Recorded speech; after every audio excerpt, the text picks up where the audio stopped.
Hey everybody, it's Wednesday. Now, we still don't have a name. We've had one submission, so if any of the rest of you have another idea for what to call Wednesdays, let me know by Friday. Otherwise, we have our name. I'm not going to tell you what it is, though. I think it's a pretty good one. So, today we're going to make a really fun recipe. This is one that I found online, and I thought, oh my goodness, I know exactly who would love this recipe. So today we are making chocolate bowls. Isn't that cool? Have you ever had a chocolate bowl before? I had not, but they're pretty cool. So we have just a couple of ingredients. The first one is a balloon. You didn't expect that to be one of the ingredients, did you? I didn't. And then we also need some melted chocolate. Now you could use chocolate chips if you want. I happen to have some of these candy melts that we've used before, and you all know how to melt them. Remember, we put them in a bowl. Save for the microwave, and then microwave it for 30 seconds at a time until it's all blended. So the first thing we're going to do, so I've already done this, so it's nice and melty. You can see it's ready to go. So what we need now is a plate, and I have put some plastic wrap on it so that our balloon doesn't stick. Now we're going to blow up our balloon. You might need to get your adult assistant to do that.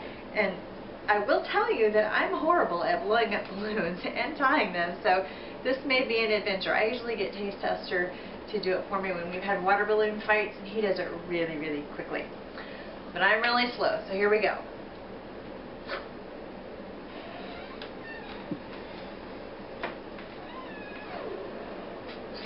Here we go. So you don't need it very big.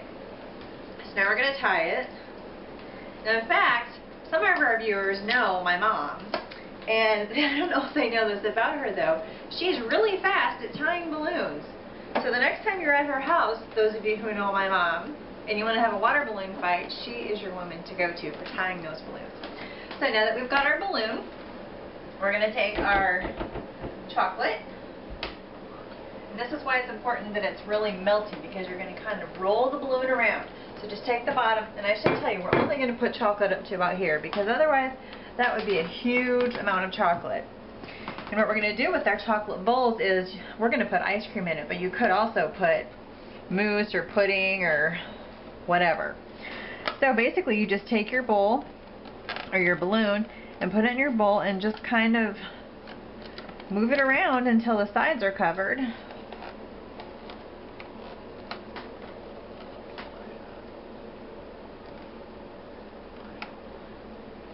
Oh, and one thing I forgot to mention is that you have to wash off your balloon.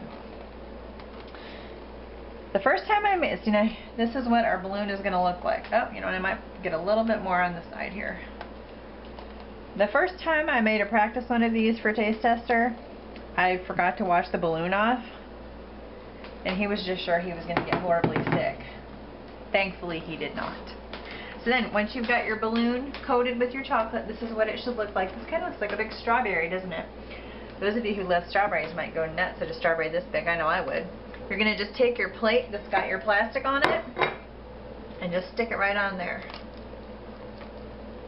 Now the chocolate will kind of help it stand up on its own. Then what we're going to do is take this and put it in the fridge. And we're going to let it chill for about 10 minutes. You can see it just happily sits on the plastic wrap plate.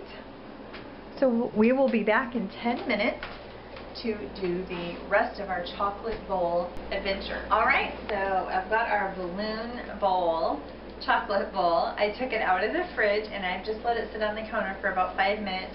What that does is that helps it start to cool down just a little bit.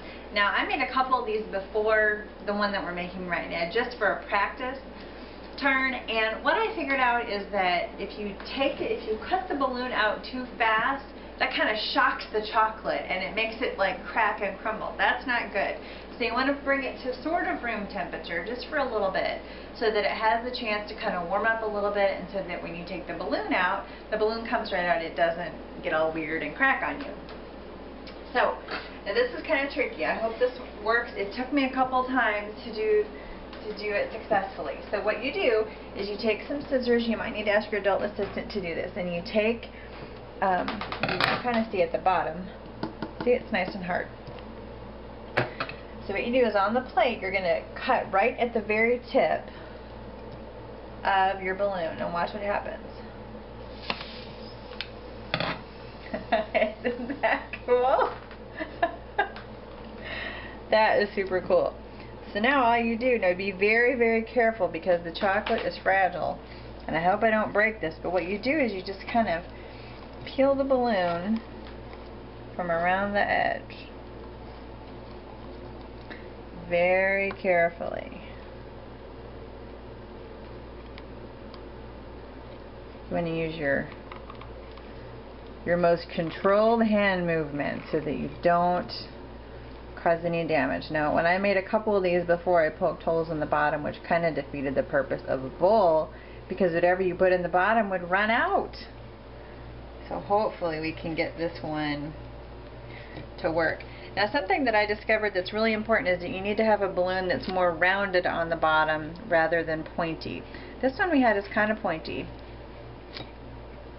But it looks like we have a tiny, tiny hole in the bottom. But, you know, I think that might be okay. If you put ice cream, it might melt a little bit, but you could just eat your ice cream really fast and then it would melt at all. If you put, like, vanilla pudding in there, that would probably be good. That would be thick enough it wouldn't run out the bottom. So, anyway, what I'm going to do is we're going to go ahead and put this on our plate, and I'm going to put some ice cream in it, and we're going to see what taste tester thinks. I didn't mention, too, to get this cool color, I used red and white together. You could use any color you want. So this would be perfect for like 4th of July. You could do red, white, and I'm not sure how you do blue, but I bet we can figure that out. If any of you want to know how to do that, we can figure that out. Just let me know if you want that information. So I'm going to go fill it up, make it all beautiful, and I think Taste Tester is going to love it. You'll be very surprised at this fancy way to eat ice cream or pudding or anything else you can think to put in here. Probably not cereal, but anything else probably would be pretty good. Bring your family and friends. She's a magician in the kitchen. Watch on Mondays and Thursdays. Cooking yummy foods and tasty treats. Give up orders and taste the fun sleep.